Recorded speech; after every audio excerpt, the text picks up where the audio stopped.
moddasi 3-qismi A bandi bilan jinoyat ishi qo'zg'atildi. Surxondaryo viloyatida kuzatilgan holatda esa Qoramuzlikni tekshirmagan holatda uy-joylarni tekshirish harakatini amalga oshirmoqdamiz.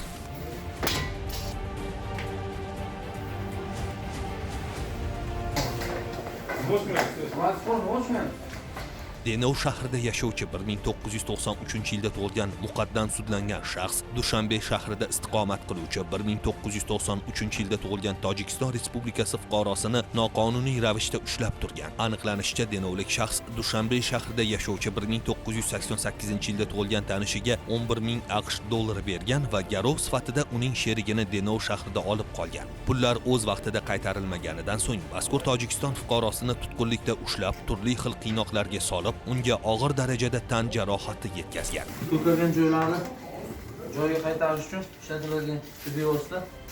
Hozirda denovlik zo'ravonga nisbatan jinoyat ishi qo'zg'atilib, qamoq ehtiyot chorasi qo'llanildi. Xorazm